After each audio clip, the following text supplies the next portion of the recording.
ಶ್ರೀ ಮಹಾಗಣಾಧಿಪತಿಯೇ ನಮಃ. ಓಂ ಶ್ರೀ ಮಾತ್ರೇ ನಮಃ. ಓಂ ಶ್ರೀ ಗುರುಭ್ಯೋ ನಮಃ. ಸಮಸ್ತ ಕನ್ನಡ ವೀಕ್ಷಕರಿಗೆ ನಮಸ್ಕಾರ. ನೀವು ಮೊದಲನೇ ಬಾರಿ ನಮ್ಮ ಚಾನಲ್ ನೋಡ್ತಾ ಇದ್ದರೆ ದಯವಿಟ್ಟು ಸಬ್ಸ್ಕ್ರೈಬ್ ಮಾಡಿ ಅಂತ ಹೇಳ್ತಾ, ಪ್ರಮುಖವಾಗಿ ಆಗಸ್ಟ್ ಮಾಸದಲ್ಲಿ ಗುರುವಿನ ರಾಶಿಯಾಗಿರುವಂತಹ ಧನಸ್ಸು ರಾಶಿಯವರಿಗೆ ಈ ಆಗಸ್ಟ್ ಮಾಸದಲ್ಲಿರುವಂತಹ ಈ ಗ್ರಹ ಗೋಚಾರ ಫಲಗಳು ಯಾವ ರೀತಿ ಇರುತ್ತೆ, ಯಾವ ವಿಷಯಗಳಲ್ಲಿ ಅನುಕೂಲತೆ, ಯಾವ ಪ್ರಮುಖವಾಗಿರುವಂತಹ ವಿಷಯಗಳಲ್ಲಿ ಈ ಮುಂಜಾಗ್ರತೆ ಕ್ರಮ ತಗೋಬೇಕು ಅನ್ನುವಂತಹ ವಿಷಯಗಳನ್ನು ನಾವು ನೋಡುವುದಾದರೆ, ಆಲ್ಮೋಸ್ಟ್ ಧನಸ್ಸು ರಾಶಿಯವರಿಗೆ ಒಂದು ರೀತಿ ಪ್ರತಿಕೂಲ ವಾತಾವರಣವನ್ನು, ಪ್ರತಿಕೂಲ ಗ್ರಹ ಸಂಚಾರ ಸ್ಥಿತಿಯನ್ನು ಈ ಆಗಸ್ಟ್ ಮಾಸದಲ್ಲಿ ನೋಡ್ತಾ ಇದ್ದೇವೆ. ಧನಸ್ಸು ರಾಶಿಯಾಧಿಪ ಈಗ ಶನಿ ಪರಮಾತ್ಮ ಈ ಅರ್ಧಾಷ್ಟಮದಲ್ಲಿ ಚತುರ್ಥ ಸ್ಥಾನದಲ್ಲಿ ವಕ್ರಗಮನ ಸಂಚಾರ ಮಾಡ್ತಾ ಇರೋದಾಗಿರಬಹುದು. ಮತ್ತು ತೃತೀಯ ಸ್ಥಾನದಲ್ಲಿರುವಂತಹ ರಾಹು ಅಷ್ಟು ಯೋಗಕಾರಕನಾಗಿಲ್ಲ. ರಾಹುವ ಪ್ರಭಾವ, ಈ ಶನಿಯ ಪ್ರಭಾವ ಅನ್ನೋದು ಧನಸ್ಸು ರಾಶಿಯವರಿಗೆ ಈ ಪರ್ಟಿಕ್ಯುಲರ್ ಆಗಸ್ಟ್ ಮಾಸದಲ್ಲಿ ವಿಪರೀತವಾಗಿರುತ್ತೆ. ಇಲ್ಲಿಯವರೆಗೂ ಕೂಡ ಯೋಗಕಾರಕನಾಗಿದ್ದು ಸ್ವಲ್ಪ ಶತ್ರುಗಳ ಮೇಲೆ, ಸ್ವಲ್ಪ ಪ್ರತ್ಯರ್ಥಿಗಳ ಮೇಲೆ ಜಯ ಸಾಧಿಸೋದ್ರಲ್ಲಾಗಿರಬಹುದು. ಕೆಲವೊಂದು ಈ ಆಫೀಸ್ ಪಾಲಿಟಿಕ್ಸ್ ಅಥವಾ ಕೆಲವೊಂದು ಈ ಕೆಟ್ಟ ದೃಷ್ಟಿಗಳಿಂದ ಧೈರ್ಯವನ್ನು ಕೊಡುವಂತಹ ಕುಜ ಈಗ 6ನೇ ಮನೆಯಿಂದ ಸಪ್ತಮ ಸ್ಥಾನಕ್ಕೆ ಬರ್ತಾ ಇರೋದು, ಅದು ಕೂಡ ಸಪ್ತಮ ಸ್ಥಾನದಲ್ಲಿ ಕೆಲವೊಂದು ಸಮಸ್ಯೆಗಳನ್ನು ಸೃಷ್ಟಿ ಮಾಡಬಹುದು. ಇನ್ನು ಅಷ್ಟಮ ಸ್ಥಾನದಲ್ಲಿ ತ್ರಿಗ್ರಾಹಿ ಕೂಟ, ಮೂರೂ ಗ್ರಹಗಳು ಕೂಡ ರವಿ, ಬುಧ ಮತ್ತು ಗುರು, ಈ ಮೂರೂ ಗ್ರಹಗಳು ಈ ಪರ್ಟಿಕ್ಯುಲರ್ ಆಗಿ ಅಷ್ಟಮ ಸ್ಥಾನದಲ್ಲಿರೋದು. ಶುಕ್ರ ಗ್ರಹ ಕೂಡ ಈ ಕನ್ಯಾ ರಾಶಿಯಲ್ಲಿ ಬರ್ತಾ ಇರೋದರಿಂದ ನೀಚ ಸ್ಥಾನ ಸಂಚಾರ, ಸೊ ಏನೂ ಅಷ್ಟೊಂದು ಅನುಕೂಲ ಇಲ್ಲ. ಸೊ ಇಲ್ಲಿಯವರೆಗೂ ಸ್ವಲ್ಪ ಧೈರ್ಯ, ಆತ್ಮವಿಶ್ವಾಸ, ಕೆಲವೊಂದು ಸಮಸ್ಯೆಗಳನ್ನು ಎದುರಿಸುವಂತಹ ಒಂದು ಧೈರ್ಯ ಏನಿತ್ತು ಅದು ಆಟೋಮೆಟಿಕ್ಕಾಗಿ ಕುಜ ಯಾವಾಗ ಸಪ್ತಮ ಸ್ಥಾನಕ್ಕೆ ಬರುತ್ತೋ ಆ ಟೈಮಲ್ಲಿ ಸ್ವಲ್ಪ ಕಮ್ಮಿ ಆಗುತ್ತೆ. ಈ ಮಾಸದಲ್ಲಿ ಓವರಾಲ್ ಆಗಿ ಧನುಸ್ಸು ರಾಶಿಯವರಿಗೆ ಹೇಳಬೇಕು ಅಂದರೆ ಭಯ, ವಿಪರೀತ ಭಯ. ಒಂದು 4 ಜನರಲ್ಲಿ ಮಾತಾಡಬೇಕಂದ್ರೂ ಭಯ, ಮತ್ತು ಏನಾದರೂ ಧೈರ್ಯವಾಗಿ ಏನಾದರೂ ಒಂದು ನಿರ್ಧಾರ, ಅಭಿಪ್ರಾಯ ಹೇಳಬೇಕಂದ್ರೂ ಭಯ, ಏನಾದರೂ ಡೆಸಿಷನ್ ತಗೊಳ್ಬೇಕಂದ್ರೂ ಭಯ, ಏನಾದರೂ ಪರ್ಟಿಕ್ಯುಲರ್ ಹೊಸ ಪ್ರಯತ್ನ ಮಾಡಬೇಕಂದ್ರೂ ಕೂಡ ಭಯ. ಈ ರೀತಿ ಒಂದು ರೀತಿ ಭೀತಿವಹ ವಾತಾವರಣ ಅನ್ನೋದು ಹಮ್ಮಿಕೊಂಡಿರುತ್ತೆ. ಒಂದು ಭಯದ ರೂಪದಲ್ಲಿ ಒಂದು ವಾತಾವರಣದಲ್ಲಿ ಅಂದ್ಕೊಂಡಿರುತ್ತೆ. ಒಂದು 4 ಜನ ಹೋಗಿ ಹೊರಗಡೆ ಮಿತ್ರರ ಜೊತೆ, ಫ್ರೆಂಡ್ಸ್ ಜೊತೆ ಮಾತಾಡಬೇಕು ಅನ್ನೋದು ಕೂಡ ಅನಿಸಲ್ಲ.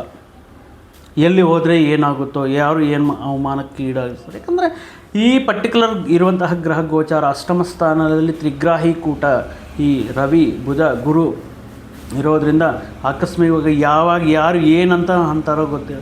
ಯಾಕಂದರೆ ಈ ವ್ಯಕ್ತಿಗಳಿಗೆ ಯಾರ ತಂಟೆಗೂ ಹೋಗಲ್ಲ.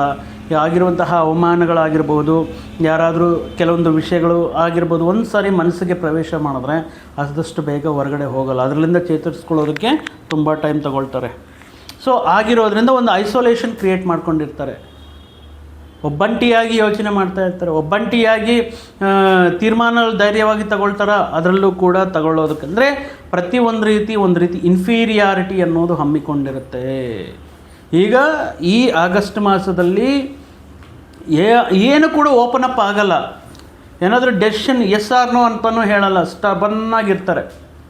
ಈ ರೀತಿ ವಿಷಯಗಳನ್ನು ನೋಡಬೇಕು. ಯಾಕಂದರೆ ಇಲ್ಲಿ ಅಷ್ಟಮ ಸ್ಥಾನ ಅಂದರೆ ಇದು ಆಕಸ್ಮಿಕ ಸ್ಥಾನ ಅಂತ ಹೇಳ್ತೀವಿ. ಅಗ್ನಿ ಚೋರ ಅಂದರೆ ಅಗ್ನಿದಿಂದ ಅವಘಡಗಳಾಗಿರ್ಬೋದು, ಕೆಲವೊಂದು ಮುಖ್ಯವಾದ ವಸ್ತುಗಳನ್ನು, ಡಾಕ್ಯುಮೆಂಟ್ಸನ್ನು ಕಳ್ಕೊಳ್ಳುವಂತಹ ಸಂದರ್ಭಗಳು ಬರಬಹುದು. ಈ ಅನಾವಶ್ಯಕವಾಗಿರುವಂತಹ ಪ್ರಯಾಣಗಳಿಂದ ನೀರಿನ ವ್ಯತ್ಯಯ, ವಾತಾವರಣ ವ್ಯತ್ಯಯ. ಈಗ ನೋಡ್ತಾ ಇದ್ದೀವಿ, ಕ್ಲೈಮೇಟ್ ಸಡನ್ನಾಗಿ ಚೇಂಜ್ ಆಗೋದು, ವಿಪರೀತವಾಗಿರುವಂತಹ ಸುಸ್ತು, ಅನಾವಶ್ಯಕವಾಗಿರುವಂತಹ ಪ್ರಯಾಣಗಳು, ಅದರಿಂದ ಅನಾವಶ್ಯಕವಾಗಿರುವಂತಹ ಖರ್ಚುಗಳು. ಏನು ಮಾಡ್ತಾ ಇದ್ದೀವಿ ಅನ್ನೋ ಒಂದು ಕ್ಲಾರಿಟಿ ಇರಲ್ಲ. ಯಾವ ದಿಕ್ಕಿಗೆ ನಮ್ಮ ಜೀವನ ಹೋಗ್ತಾ ಇದೆಯಾ ಅನ್ನೋದು ಸ್ವಲ್ಪ ಕನ್ಫ್ಯೂಷನ್ ಆಗಿರುತ್ತೆ.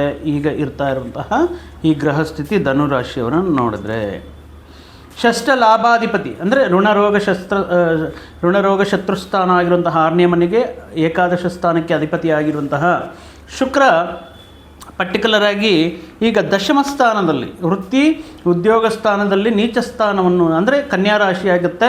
ಕನ್ಯಾ ರಾಶಿಯಲ್ಲಿ ನೀಚ ಸ್ಥಾನವನ್ನು ಪಡೆಯೋದ್ರಿಂದ ಈ ವರ್ಕ್ ಪಾಲಿಟಿಕ್ಸ್ ತುಂಬ ಜಾಸ್ತಿ ಇರುತ್ತೆ.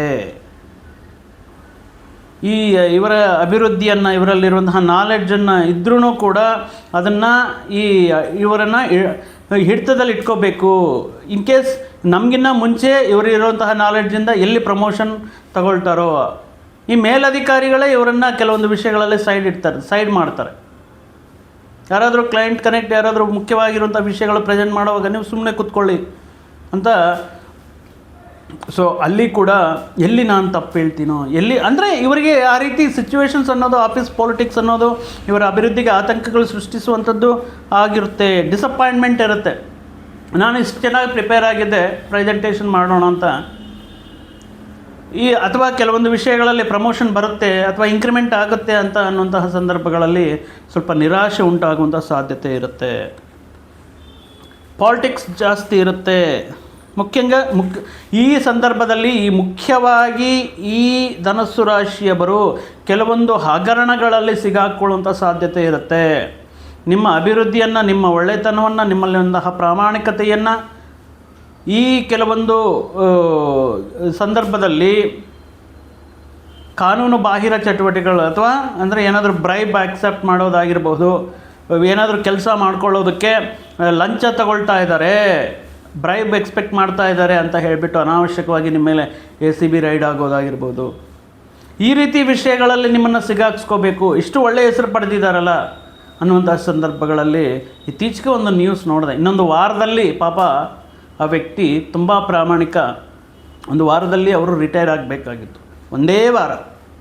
ಆ ವಾರದ ಮುಂಚೆ ಸಂಚಾಕಿ ಆ ವ್ಯಕ್ತಿಯನ್ನು ಈ ರೀತಿ ಈ ಕೆಲವೊಂದು ಹಗರಣದಲ್ಲಿ ಸಿಗಾಕ್ಸಿದ್ದಾರೆ. ಏನು ಹೇಳಬೇಕು ಅವ್ರಿಗೆ?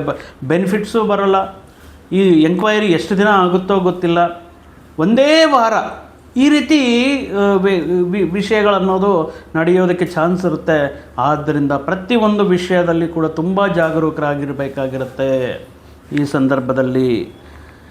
ಪರ್ಟಿಕ್ಯುಲರ್ ಆಗಿ ಸಪ್ತಮ ಸ್ಥಾನಕ್ಕೆ ಬರ್ತಾ ಇರುವಂತಹ ವ್ಯಯಾಧಿಪತಿ, ವ್ಯಯಸ್ಥಾನಕ್ಕೆ ಅಧಿಪತಿ ಆಗಿರುವಂತಹ ಕುಜ ಇಲ್ಲಿ ಇಷ್ಟು ದಿನಗಳ ಕಾಲ 6ನೇ ಮನೆಯಲ್ಲಿದ್ದು ಈ ರೀತಿ ಪುಂಡಾಟಗಳನ್ನು, ಈ ರೀತಿ ಶತ್ರುಗಳ ಆಟಗಳನ್ನು ಎದುರಿಸುವಂತಹ ಧೈರ್ಯ ಎಲ್ಲನೂ ಸ್ಥೈರ್ಯ ಕೊಡ್ತಾಯಿದ್ರು. ಈಗ ಸಪ್ತಮ ಸ್ಥಾನಕ್ಕೆ ಬರ್ತಾ ಇದ್ದಾರೆ. ಸಪ್ತಮ ಸ್ಥಾನದಲ್ಲಿ ಕುಜ ಇರ್ತಾರೆ ಅಂದರೆ ಅದೊಂದು ರೀತಿ ಕುಜದೋಷ. ಕುಜದೋಷದ ಎಫೆಕ್ಟ್ ಏನಿರುತ್ತೆ? ವೈವಾಹಿಕ ಜೀವನದಲ್ಲಿ ಮನಸ್ತಾಪಗಳು ಉಂಟು ಮಾಡುತ್ತೆ. ವಿಪರೀತವಾಗಿರುವಂತಹ ಕೋಪ, ಅಗ್ರೆಸಿವ್ನೆಸ್ ಜಾಸ್ತಿ ಆಗೋದು, ಕೆಲವೊಂದು ವಿಷಯಗಳಲ್ಲಿ ಸಪೋರ್ಟ್, ಸಣ್ಣ ಪುಟ್ಟ ಸಂತೋಷವನ್ನು ಎಕ್ಸ್ಪೆಕ್ಟ್ ಮಾಡ್ತಾ ಇರ್ತೀರ. ಬಟ್ ಏನಂದ್ರೂ ಕೂಡ ನಿಮ್ಮ ಸಂಗಾತಿ ಏನಂದ್ರೂ ಕೂಡ ಅದನ್ನು ನೀವು ನೆಗೆಟಿವ್ ಆಗಿ ತಗೊಳ್ತಾ ಇರ್ತೀರ ಈ ಸಂದರ್ಭದಲ್ಲಿ. ಅಂದರೆ ಒಂದು ರೀತಿ ಏನಾದರೂ ವಿಷಯಗಳು ಹೇಳಿದ್ರೂ ಕೂಡ ನನ್ನನ್ನು ಈ ರೀತಿ ಮಾತಾಡ್ತಾ ಇದ್ದಾರೆ, ಈ ರೀತಿ ಕಮ್ಮಿ ಮಾಡಿ ಮಾತಾಡ್ತಾರೆ ಅನ್ನುವಂತಹ ಸಂದರ್ಭಗಳು ಈ ಕುಜನ ಸಪ್ತಮ ಸ್ಥಾನ. ಈ ರಿಲೇಷನ್ಶಿಪ್ಪಲ್ಲಿ ಸ್ವಲ್ಪ ಬ್ರೇಕ್, ರಿಲೇಷನ್ಶಿಪ್ಪಲ್ಲಿ ಸ್ವಲ್ಪ ಬೇರ್ಪಡಿಕೆ, ಸಪ್ರೇಷನ್ನ ಕೂಡ ಸೂಚಿಸುತ್ತಾ ಇರ್ತಾರೆ. ಬಟ್ ಇದೆಲ್ಲವೂ ಕೂಡ ತಾತ್ಕಾಲಿಕ. ದಯವಿಟ್ಟು ಈ ಸಂದರ್ಭದಲ್ಲಿ ಯಾವುದೇ ಮನಸ್ತಾಪಗಳಿಗೆ, ವಾಗ್ವಿವಾದಗಳಿಗೆ ಅಥವಾ ತಪ್ಪು ಕಲ್ಪನೆಗಳಿಗೆ, ಮಿಸ್ಅಂಡರ್ಸ್ಟ್ಯಾಂಡಿಂಗ್ಸ್ ಯಾವುದೇ ಇರದಂಗೆ ಪ್ರಮುಖವಾಗಿ ಈ ಸಂದರ್ಭದಲ್ಲಿ ನೀವು ಮಾಡಬೇಕಾಗಿರೋದು ಸ್ವಲ್ಪ ದೈವಶಕ್ತಿ ಬೇಕಾಗಿರುತ್ತೆ. ಈಗ ಈ ಸಂದರ್ಭದಲ್ಲಿ ಗ್ರಹ ಸಂಚಾರ, ಗೋಚಾರ ಇವೆಲ್ಲವೂ ಕೂಡ ಗೋಚಾರದಿಂದ ಹೇಳ್ತಾ ಇರುವಂತಹ ಫಲಗಳು. ಇಲ್ಲ ನಿಮ್ಮ ಲೈಫ್ ಎಕ್ಸ್ಟ್ರಾಡಿನರಿ ಆಗಿದೆ, ಸಕ್ಸಸ್ಫುಲ್ ಆಗಿದೆ ಅಂದರೆ again it's depending on your personal ಚಾರ್ಟಲ್ಲಿ, ನಿಮ್ಮ ಜಾತಕ ಲಗ್ನ ಚಕ್ರದಲ್ಲಿ ಇರುವಂತಹ ಗ್ರಹಗಳ ಸ್ಥಾನಮಾನ ಆಗಿರಬಹುದು, ಈಗ ನಡೀತಾ ಇರುವಂತಹ ದಶೆ ಅಂತರ್ದಶೆ ಆಗಿರಬಹುದು. ಅದು ಎಕ್ಸ್ಟ್ರಾಡಿನರಿ ಆಗಿದ್ದರೆ ತುಂಬ ಚೆನ್ನಾಗಿರುತ್ತೆ. ಇನ್ನೊಂದು ನೆನಪಿಟ್ಕೊಳ್ಳಿ, ಇದೇ ಧನಸ್ಸು ರಾಶಿಯವರಿಗೆ ಈಗ ಶುಕ್ರ ಮಹಾದಶೆ, ಶುಕ್ರ ಭುಕ್ತಿ ನಡೀತಾ ಇರುತ್ತೆ ಅಂತ ಅಂದ್ಕೊಳ್ಳಿ. ಇನ್ನೂ ವಿಪರೀತವಾಗಿರುವಂತಹ ಸಮಸ್ಯೆಗಳನ್ನು ನೋಡುವಂತಹ ಸಂದರ್ಭಗಳು ಈ ಮಾಸದಲ್ಲಿ ಗೋಚಾರವಾಗ್ತಾ ಇದೆ. ಸೊ ಈ ಟೈಮಲ್ಲಿ ವೃತ್ತಿ ಉದ್ಯೋಗಗಳಲ್ಲಿ ಆಕಸ್ಮಿಕ ಬದಲಾವಣೆಗಳನ್ನೋದು ನೋಡಿ, ಪಾಸಿಟಿವ್ನೂ ನೀಡ್ತಾ ಇದ್ದಾರೆ ಇಲ್ಲಿ. ವೃತ್ತಿ ಉದ್ಯೋಗಗಳಲ್ಲಿ ಆಕಸ್ಮಿಕ ಬದಲಾವಣೆಗೆ ಅನುಕೂಲವಾಗಿರುತ್ತೆ. ಇನ್ನು ಆಕಸ್ಮಿಕವಾಗಿ ಹೈಯೆಸ್ಟ್ ಪ್ಯಾಕೇಜ್ ಇರುವಂತಹ ಉದ್ಯೋಗವನ್ನು ಪಡೆಯೋದಕ್ಕೂ ಕೂಡ ಈ ರೀತಿ ಸ್ವಲ್ಪ ಪಾಸಿಟಿವ್ ಆಗಿ ಕೂಡ ಅನುಕೂಲ ಇರುತ್ತೆ. ಕುಜ ಈ ರೀತಿ ಡ್ಯುಯಲ್ ರಿಲೇಟೆಡ್ ಇನ್ಫಾರ್ಮೇಷನ್ ಅಂದರೆ ಈ ಪರ್ಟಿಕ್ಯುಲರ್ ಆಗಿ ಈ ಸಂದರ್ಭದಲ್ಲಿ ಕುಜನ ಸಪ್ತಮ ಸ್ಥಾನ ಪ್ರಾಬ್ಲಮ್ಸ್ ಈ ರೀತಿ ಇದ್ದರೆ, ಬುಧ ಮಾತ್ರ ನಿಮಗೆ ವೃತ್ತಿ ಉದ್ಯೋಗ ವಿಷಯಗಳಲ್ಲಿ ಅನುಕೂಲತೆ ನೀಡ್ತಾ ಇರ್ತಾರೆ. ಯಾಕಂದರೆ ಸಪ್ತಮಾಧಿಪತಿ ಆಗಿರುವಂತಹ ಬುಧ ಅಷ್ಟಮ ಸ್ಥಾನ ಸಂಚಾರದಿಂದ ಈ ಡೇಟಾ ರಿಲೇಟೆಡ್ ಅನಾಲಿಟಿಕ್ಸ್ ಆಗಿರ್ಬೋದು, MIS ಆಗಿರ್ಬೋದು, ಡೇಟಾ ಸೈನ್ಸ್ ಮಾಡ್ತಾ ಇರುವಂತಹ ವ್ಯಕ್ತಿಗಳಾಗಿರ್ಬೋದು, ಅಥವಾ ರಿಸರ್ಚ್ ಮಾಡುವಂತಹ ವ್ಯಕ್ತಿಗಳಾಗಿರ್ಬೋದು, ಡಾಕ್ಟರ್ಸ್ ಆಗಿರ್ಬೋದು, ಇನ್ವೆಸ್ಟಿಗೇಷನ್ ಡಿಪಾರ್ಟ್ಮೆಂಟ್ಸಲ್ಲಿರುವಂತಹ ವೃತ್ತಿ ಉದ್ಯೋಗಗಳನ್ನು ಆಯ್ಕೆ ಮಾಡಿಕೊಂಡಿರುವಂತಹ ವ್ಯಕ್ತಿಗಳಿಗೆ ಧನಸ್ಸು ರಾಶಿಯವರಿಗೆ ಅನುಕೂಲವಾಗಿರುತ್ತೆ. ಈ ಸಂದರ್ಭದಲ್ಲಿ ನಿಮ್ಮ ವೃತ್ತಿ ಬದಲಾವಣೆ ಅಥವಾ ಹೈಯೆಸ್ಟ್ ಪ್ಯಾಕೇಜ್ ಪಡೆಯೋದಕ್ಕೂ ಅನುಕೂಲವಾಗಿರುತ್ತೆ ಬಿಕಾಸ್ ಆಫ್ ಬುಧ ಅಷ್ಟಮ ಸ್ಥಾನ ಸಂಚಾರದಿಂದ. ಹೇಳಿ ಶುಕ್ರ ನಿಮ್ಮ ದಶೆ ಪರ್ಸನಲ್ ಚಾರ್ಟಲ್ಲಿ ಶುಕ್ರ ಭುಕ್ತಿ ಶುಕ್ರ ದಶೆ ನಡೀತಾ ಇದ್ದರೆ ಸ್ವಲ್ಪ ಸಮಸ್ಯೆಗಳಿರುವಂತಹ. ಇನ್ನೊಂದು ಮುಖ್ಯವಾಗಿರುವಂಥ ಅನುಕೂಲ ವಿಷಯ ಧನುಸು ರಾಶಿಯವರಿಗೆ ಏನಪ್ಪ ಅಂದರೆ ಅಷ್ಟಮ ಸ್ಥಾನದಲ್ಲಿ ಬುಧ ಗುರುರ ಸಂಯೋಗ, ದೇವಗುರು ಬೃಹಸ್ಪತಿ ಬುಧನ ಸಂಯೋಗ ಅನ್ನೋದು. ಅಂದರೆ ಆಲ್ಮೋಸ್ಟ್ ನೀವೇನಾದರೂ ತಪ್ಪು ಆಲೋಚನೆಗಳು ಬರ್ತಾ ಇದೆ ಅಥವಾ ನಿಮ್ಮನ್ನು ತಪ್ಪು ದಾರಿ ಹಿಡಿಸ್ತಾ ಇದ್ದಾರೆ, ಸೈಡ್ ಟ್ರ್ಯಾಕ್ ಹಿಡಿತಾ ಇದ್ದಾರೆ, ಬಟ್ ಅಂತಹ ವಿಷಯಗಳಿಂದ ನಿಮ್ಮ ಸಿಕ್ಸ್ ಸೆನ್ಸ್ ಅನ್ನೋದು, ಅಂತಹ ಪ್ರಜ್ಞೆ ಅನ್ನೋದು ಇಲ್ಲಿ ಕೆಲಸ ಮಾಡೋದಕ್ಕೆ ಸ್ಟಾರ್ಟ್ ಆಗುತ್ತೆ. ಬೇಡ, ಇದರಿಂದ ಸ್ವಲ್ಪ ದೂರ ಇರೋದು ಒಳ್ಳೆಯದು. ಅಥವಾ ಎಲ್ಲೋ ಸಮಥಿಂಗ್ ರಾಂಗ್ ನಡೀತಾ ಇದೆ, ಅದನ್ನು ಕರೆಕ್ಟ್ ಮಾಡ್ಕೋಬೇಕು ಅನ್ನುವಂತಹ ಒಂದು ಅಂತಹ ಪ್ರಜ್ಞೆ ಅನ್ನೋದು ವರ್ಕ್ ಆಗ್ತಾ ಇರುತ್ತೆ. ಬಟ್ ಅದನ್ನು ಮೀರಿ ನೀವು ಈ ತಪ್ಪುಗಳನ್ನು ಮಾಡೋಕ್ಕೆ ಹೋದರೆ ಖಂಡಿತವಾಗಿಯೂ ಸಮಸ್ಯೆಗಳಲ್ಲಿ ಸಿಗಾಕೊಳ್ಳೋದಕ್ಕೆ ಅಥವಾ ನಿಮ್ಮ ಮಾನ ಹಾನಿಯಾಗಲಿಕ್ಕೆ, ಗೌರವ ನಷ್ಟ ಆಗಲಿಕ್ಕೆ, ಇಷ್ಟೂ ದಿನಗಳ ಕಾಲ ಪಡೆದಿರುವಂತಹ ಒಳ್ಳೆಯ ಹೆಸರಿಗೆ ಮಚ್ಚೆ ತರುವಂತಹ ಸಾಧ್ಯತೆಗಳು ಇರೋದರಿಂದ ಪರ್ಟಿಕ್ಯುಲರ್ ಆಗಿ ಎಲ್ಲಿ ಮಿಸ್ಟೇಕ್ ಆಗ್ತಾ ಇದೆ, ಇದರಿಂದ ನನಗೇನಾದರೂ ಪ್ರಾಬ್ಲಮ್ ಆಗ್ಬೋದಾ, ಒಂದು ಸಂತಕ ಮಾಡೋ ವಿಷಯದಲ್ಲಾಗಿರಬಹುದು, ಒಬ್ಬ ವ್ಯಕ್ತಿಗೆ ಶ್ಯೂರಿಟಿ ಕೊಡುವಂಥ ಸಂದರ್ಭಗಳಾಗಿರಬಹುದು, ಒಬ್ಬ ವ್ಯಕ್ತಿ ಪರ ನೀವು ಮಾತಾಡ್ತಾ ಇದ್ದೀರಾ ಅನ್ನುವಂತಹ ಸಂದರ್ಭಗಳಾಗಿರ್ಬೋದು. ಈ ಸಂದರ್ಭದಲ್ಲಿ ಸ್ವಲ್ಪ ಯೋಚನೆ ಮಾಡಬೇಕಾಗಿರುತ್ತೆ. ಇನ್ನು 12ನೇ ತಾರೀಕು ಕಟಕ ರಾಶಿಯಾಗಿರುವಂತಹ ನಕ್ಷತ್ರ ಅಶ್ಲೇಷ ನಕ್ಷತ್ರದಲ್ಲಿ ಸೂರ್ಯಗ್ರಹಣ, ಅದೇ ಸಂದರ್ಭದಲ್ಲಿ ರವಿ ಅಷ್ಟಮ ಸ್ಥಾನ ಸಂಚಾರ ಅನ್ನೋದು ಪ್ರಮುಖವಾಗಿ ನಿಮ್ಮ ತಂದೆಯವರಿಗೆ ಅಥವಾ ತಂದೆ ಸ್ಥಾನದಲ್ಲಿರುವಂತಹ ಹಿರಿಯರಿಗೆ ಸ್ವಲ್ಪ ಆರೋಗ್ಯ ಸಮಸ್ಯೆಗಳು, ಅದರ ಮುಖಾಂತರ ಕೆಲವೊಂದು ಸಂದರ್ಭಗಳಲ್ಲಿ ಅವರಿಗೆ ಈ ಡಾಕ್ಟರ್ ಫಾಲೋ ಅಪ್ ಆಗಿರ್ಬೋದು, ಡಾಕ್ಟರ್ಗೆ ಈ ಸಂದರ್ಭದಲ್ಲಿ ಕೆಲವೊಂದು ವಿಷಯಗಳಲ್ಲಿ ಅವರ ಆರೋಗ್ಯದ ಬಗ್ಗೆ ಗಮನ ಕೊಡಬೇಕಾಗಿರುತ್ತೆ. ಡೈರೆಕ್ಟಾಗಿ ರೆಗ್ಯುಲರಾಗಿ ಮೆಡಿಕೇಷನ್ ತಗೊಳ್ತಾ ಇದ್ದೀರಾ, ಫಾಲೋ ಅಪ್ ಮಾಡ್ತಾ ಇದ್ದೀರಾ, ಇಂತಹ ವಿಷಯಗಳಾಗಿರಬಹುದು. ವೃತ್ತಿಪರವಾಗಿರುವಂತಹ ರಹಸ್ಯಗಳನ್ನು ನಿಮ್ಮ ಸಹ ಉದ್ಯೋಗಿಗಳಲ್ವಾ, ಸ್ನೇಹಿತರಲ್ವಾ ಅಂತ ಹೇಳ್ಕೊಳ್ಳೋದಾಗಿರಬಹುದು. ನೋಡಿ, ಇಲ್ಲಿ ಕೂಡ ಇಂಡಿಕೇಟ್ ಆಗ್ತಾ ಇದೆ, ವೃತ್ತಿ ಉದ್ಯೋಗ ಸ್ಥಾನಗಳಲ್ಲಿ ಕೆಲವೊಂದು ಹಗರಣಗಳಲ್ಲಿ ಸಿಗಾಕ್ಸುವಂತಹ ಪ್ರಯತ್ನ ಮಾಡ್ತಾ ಇರ್ತಾರೆ. ನಿಮ್ಮ ಗೌರವಕ್ಕೆ, ನಿಮ್ಮ ಇಷ್ಟು ದಿನ ಪಡಿಸಿರುವಂತಹ ಒಂದು ಒಳ್ಳೆಯತನಕ್ಕೆ ಕೆಟ್ಟ ಹೆಸರು ಬರುವಂತಹ ಚಾನ್ಸಸ್. ಸೊ ಎಲ್ಲಿ ನೋಡಿದ್ರೂ ಕೂಡ ಈ ಸಂದರ್ಭದಲ್ಲಿ, ಅದರಲ್ಲೂ ಕೂಡ ಸರ್ಕಾರಿ ಉದ್ಯೋಗಗಳು ಮಾಡ್ತಾ ಇರುವಂತಹ ಉದ್ಯೋಗಸ್ಥರಿಗೆ ಈ ಮಾಸದಲ್ಲಿ ದಯವಿಟ್ಟು ಈ ರೀತಿ ಕಾನೂನು ಬಾಹಿರ ಅಥವಾ ಅನೈತಿಕ ವಿಷಯಗಳಲ್ಲಿ ತೊಡಗಿಸ್ಕೊಳ್ಳೋದು, ಬ್ರೈಬು ಇತ್ಯಾದಿ ವಿಷಯಗಳನ್ನು ಎಕ್ಸ್ಪೆಕ್ಟ್ ಮಾಡೋದು ನಿಮ್ಮ ಸಮಸ್ಯೆಗಳಿಗೆ ನೀವೇ ದಾರಿ ಮಾಡಿಕೊಡ್ತೀರಾ. ಭಾಳಷ್ಟು ಕಾನೂನು ಪರವಾಗಿರುವಂತಹ ವಿಷಯಗಳಿಗೆ ಫೇಸ್ ಮಾಡಬೇಕಾಗಿರುತ್ತೆ, ತುಂಬ ಹುಷಾರಾಗಿರಬೇಕಾಗಿರುತ್ತೆ. ಇನ್ನು 17ನೇ ನಂತರ ರವಿ ಬುಧ ಭಾಗ್ಯಸ್ಥಾನಕ್ಕೆ ಬಂದಿರೋದ್ರಿಂದ ಇದು ವಿದ್ಯಾರ್ಥಿಗಳಿಗೆ ತುಂಬ ಅನುಕೂಲವಾಗಿರುತ್ತೆ. ವಿದ್ಯಾರ್ಥಿಗಳಿಗೆ ಈ ವಿಷಯಗಳ ಮೇಲೆ ಆಸಕ್ತಿ, ಉನ್ನತ ವಿದ್ಯಾ ಅವಕಾಶಗಳಿಗೋಸ್ಕರ ಮಾಡುವಂತಹ ಪ್ರಯತ್ನಗಳು, ವಿದ್ಯೆಗೋಸ್ಕರ ಮಾಡುವಂತಹ ಪ್ರಯಾಣಗಳು ಎಲ್ಲ ರೀತಿಯಲ್ಲಿ ಅನುಕೂಲವಾಗಿರುತ್ತೆ. ಸೊ ಒಟ್ಟಾಗಿ ಕೆಲವೊಂದು ಪಾಸಿಟಿವ್ ವಿಷಯಗಳು ಇದ್ರೂ ಕೂಡ ಈ ಶ್ರಾವಣ ಮಾಸದಲ್ಲಿ ಕೆಲವೊಂದು ವಿಷಯಗಳಲ್ಲಿ ಎಲ್ಲ ರೀತಿಯಲ್ಲಿ ನಿಮ್ಮದೇ ಸಕ್ಸಸ್ ಅನ್ನೋ ರೀತಿಯಲ್ಲಿ ಇರುತ್ತೆ. ಆದರೆ ಈ ಸಂದರ್ಭದಲ್ಲಿ ಕೆಲವೊಂದು ಅನ್ಎಕ್ಸ್ಪೆಕ್ಟೆಡ್ ಎಕ್ಸ್ಪೆನ್ಸಸ್ನ ಓವರ್ಕಮ್ ಮಾಡಬೇಕು ಅಂತ ಈ ಹಣಕಾಸಿನ ವಿಷಯಗಳಲ್ಲಿ, ಈ ನೀವು ಮಾಡುವಂತಹ ವೃತ್ತಿ ಉದ್ಯೋಗಗಳಲ್ಲಿ ತುಂಬ ಜಾಗರೂಕರಾಗಿರಬೇಕಾಗಿರುತ್ತೆ. ಅಪ್ರಯತ್ನವಾಗಿ ನೀವು ಧನ ನಷ್ಟ ಅನ್ನೋದು ಗೋಚಾರವಾಗ್ತಾ ಇದೆ. ಕೆಲವೊಂದು ಸ್ನೇಹಿತರ ಜೊತೆ ಈ ಸಂದರ್ಭದಲ್ಲಿ ಈ ಕೆಲವೊಂದು ಮನರಂಜನೆ ವಿಷಯಗಳಲ್ಲಾಗಿರಬಹುದು, ಈ ವಿಷಯಗಳ ಮುಖಾಂತರ ಹಣ ವಿಪರೀತವಾಗಿ ಖರ್ಚಾಗೋದಾಗಿರಬಹುದು. ಸ್ವಲ್ಪ ಕೋಪ, ಭಯ, ಅನುಮಾನ, ಸಂಶಯ ಇತ್ಯಾದಿ ವಿಷಯಗಳು ಇರೋದರಿಂದ ಪ್ರಮುಖವಾಗಿ ಧನುಸ್ಸು ರಾಶಿಯವರು ಈ ಮಾಸದಲ್ಲಿ ನೀವು ಅಷ್ಟಮ ಸ್ಥಾನದಲ್ಲಿ 3 ಗ್ರಹಗಳಿರೋದರಿಂದ ಕಾಲಭೈರವನನ್ನು, ಪರಮೇಶ್ವರನನ್ನು ಆರಾಧನೆ ಮಾಡೋದು ತುಂಬ ತುಂಬ ತುಂಬ ಒಳ್ಳೆಯದು. ಪ್ರತಿದಿನ ಕಾಲಭೈರವಾಷ್ಟಕವನ್ನು ಓದಿ. ನಿಮ್ಮ ಸುತ್ತಮುತ್ತಲಿರುವಂತಹ ಈ ಶತ್ರುಕಾಟ ಅಥವಾ ನಿಮ್ಮ ಅಭಿವೃದ್ಧಿಗೆ ತೊಂದರೆ ನೀಡ್ತಾ ಇರುವಂತಹ ಈ ವ್ಯಕ್ತಿಗಳ ಈ ಕೆಲವೊಂದು ವಿಷಯಗಳಿಂದ ನೀವು ಹೊರಗಡೆ ಬರೋದಕ್ಕೆ, ನಿಮ್ಮನ್ನು ನೀವು ಕಾಪಾಡ್ಕೊಳ್ಳೋದಕ್ಕೆ ಶ್ರೀ ಮಹಾವಿಷ್ಣುವಿನ ಪಂಚಾಯುಧ ಸ್ತೋತ್ರ ಅಂತ ಇರುತ್ತೆ. ಆ ಪಂಚಾಯುಧ ಸ್ತೋತ್ರವನ್ನು ಪ್ರತಿದಿನ ಪಠನೆ ಮಾಡಿ. ಕಾಳಭೈರವಾಷ್ಟಕವನ್ನು ಪಠನೆ ಮಾಡಿ.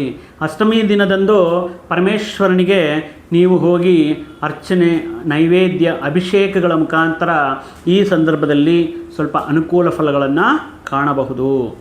ಇನ್ನು ಈ ಮ್ಯಾರಿಟಲ್ ಲೈಫಲ್ಲಿ ಈ ಕೆಲವೊಂದು ವಿಷಯಗಳಲ್ಲಿ ಸಣ್ಣ ಪುಟ್ಟ ವಿಷಯಗಳಿಗೆ ಕೋಪ ಮಾಡಿಕೊಳ್ಳೋದು ಇತ್ಯಾದಿ ವಿಷಯಗಳು ಮಾಡದೆ ಸ್ವಲ್ಪ ಕುಟುಂಬದ ಜೊತೆಗೆ ಒಂದು ಟ್ರಿಪ್ನ ಪ್ಲ್ಯಾನ್ ಮಾಡಿಕೊಳ್ಳಿ. ಒಂದು ದೇವಸ್ಥಾನಗಳಿಗೆ, ದೇಗುಲಕ್ಕೆ ಕುಟುಂಬ ಸಮೇತವಾಗಿ ಅವರಿಗೆ ಟೈಮ್ ಕೊಟ್ಟು ಸ್ವಲ್ಪ ಮಾಡ್ಕೊಳ್ಳೋದ್ರಿಂದ ಸ್ವಲ್ಪ ಸ್ವಕಾರ್ಯ, ಸ್ವಾಮಿ ಕಾರ್ಯ ಎರಡೂ ಕೂಡ ಪುಣ್ಯ, ಪುರುಷಾರ್ಥ ಎರಡೂ ಕೂಡ ಸಿದ್ಧಿ ಆಗ್ತಾ ಇರೋದ್ರಿಂದ ಧನುಸ್ಸು ರಾಶಿಯವರು ಹೇಳಿರುವಂತಹ ಪರಿಹಾರಗಳ ಮುಖಾಂತರ ಸ್ವಲ್ಪ ಜಾಗರೂಕರಾಗಿರಿ ಅಂತ ಹೇಳ್ತಾ, ಸದಾ ನಿಮ್ಮ ಮೇಲೆ ಆ ಶ್ರೀ ಗುರುರಾಯರ ಆಶೀರ್ವಾದವಿರಲಿ, ಅದೇ ರೀತಿ ಪರಮೇಶ್ವರನ ಆಶೀರ್ವಾದವೂ ಕೂಡ ಇರಲಿ ಅಂತ ಹೇಳ್ತಾ ಮತ್ತೊಂದು ವಿಡಿಯೋ ಜೊತೆಗೆ ಮತ್ತೊಂದು ಆಸಕ್ತಿಕರ ವಿಷಯದ ಜೊತೆಗೆ ನಿಮ್ಮ ಮುಂದೆ ಮತ್ತೆ ಬರ್ತೀನಿ.